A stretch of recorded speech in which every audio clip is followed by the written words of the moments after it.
Now, politics on the pro-Brexit side is becoming more fractured and crowded. Nigel Farage, the former UKIP leader, set up a separate Brexit party. But UKIP, ahead of the local elections, is still very much in the frame. And I'm joined by the UKIP leader, Gerard Batten. Hello, Mr. Batten, welcome. In your local election part of your website, you talk about your priorities there. And you list them as being dealing with Brexit, ending mass immigration, getting rid of the licence fee, and so on. None of these seem to be things that actually affect local councillors. Well, when people elect a local council, they're electing a local council to represent their local interests, and we make that plain. And that will be on what are the priorities in the locality where those councillors are elected. So there'll be different priorities in different places, and the local councils will be dealing with those. But it's also an opportunity to register a vote on national issues, and we register those national issues with the voters and say, if you don't like what's going on today, and top of that list is Brexit, send a message to Westminster by voting UKIP. Well, we'll see what happens, but last time in the local elections you had a big, as it were, national message. It didn't work very well for you. You had a very, very poor local election result. When I took over in the February, there was no local election plan. I inherited nothing. We still managed to get 534 candidates in the field, and it wasn't a good result for us, first to admit, but now we've almost trebled the number of councillors. UKIP is in a different place from where it was 12, 13 months ago, so we're hoping for a much better result. After the local elections, we have the European elections. Again, last time round, 2014, UKIP had a very, very strong result. You got 24 MEPs. How many of them have you got left now? We've got 7. Quite a lot. 24. Quite a lot actually left before I became leader, Andrew. I think it's fair to point that out. They didn't all leave because I became leader. We're going into the elections with a fresh slate. I think there are only 3 of us left now that are going to go into those elections again for UKIP. We've got new candidates. And of course, I think that this is going to, in these elections, really, I think you have 2 choices. The Remainers, if I may say so, have got a clear choice, which is the Liberal Democrats, because if they vote Labour or Tory, they don't really know what they're voting for, because those parties are riven. And you have a clear choice if you want to leave, which is UKIP, because we have a very clear, simple policy, which is unilateral, unconditional withdrawal. You have a clear, simple policy, but there are 2 parties touting that policy now. There's your own party and there's Nigel Farage's new Brexit party. Let's hear why Nigel Farage left your party and what he thinks of you. They have decided to go down a route where there seems to be a complete obsession, not just with Islam, but it would appear with all of its adherents. They've attracted a fairly, shall I say, loutish fringe, and I don't think that Middle England, decent people, want to vote for a political party that is linked to extremism, violence, criminal records and thuggery. How do you respond to that? Nigel's known me for 27 years. He knows exactly where I stand on things, just as I know where he stands on things. He knows that that's a smear. This is a device that he's now using to try and discredit UKIP, his former party, and to enhance the chances of his own new party. Now, many, many thousands of people who were in UKIP and supported Nigel are still there. So he's talking about those people who supported him. We've had approximately 11,000 new members come in during my period of office. So we've gone up from about 17,000 to about 29, almost 30,000 now.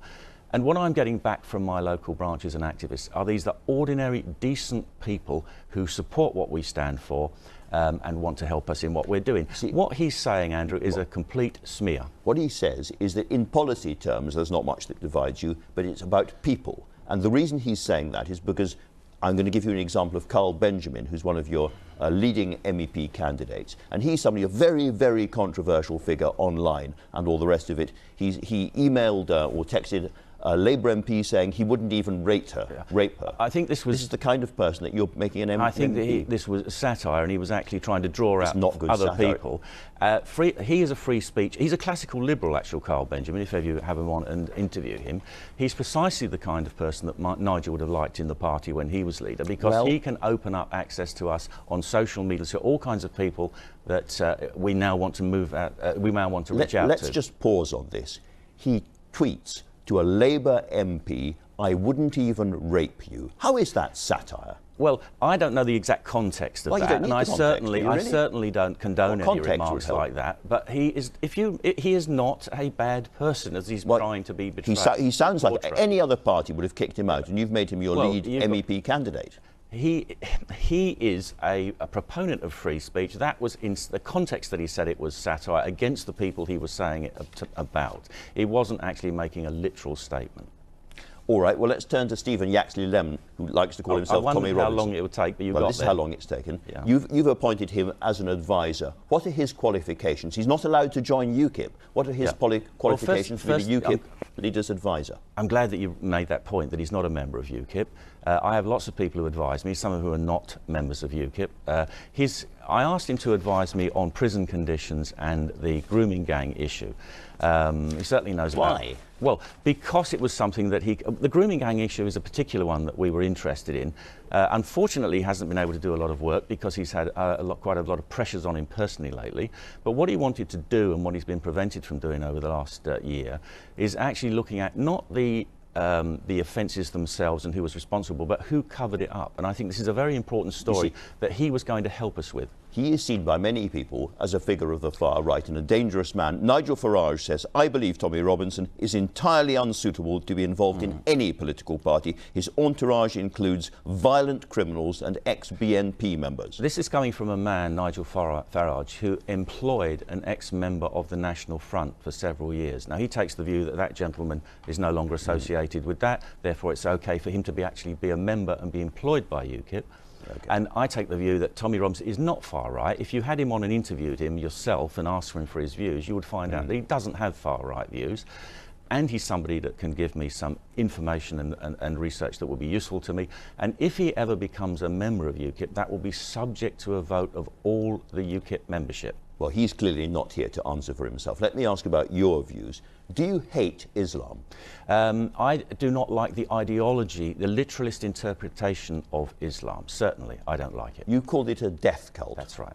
There are millions of Muslims living in this country, completely law-abiding, decent fellow citizens, and you appear to be smearing their religion as a death cult. The ideology itself is kill infidels wherever you find them, make war on infidels, strike terror into the hearts of infidels. You could pick bits of the Bible or of lots of old texts and turn them into a... How many people do you know that live their life by a literal interpretation of the Old Testament? I don't know anybody. Well, there's quite a few in America. There are, well, we're not in America, we're here.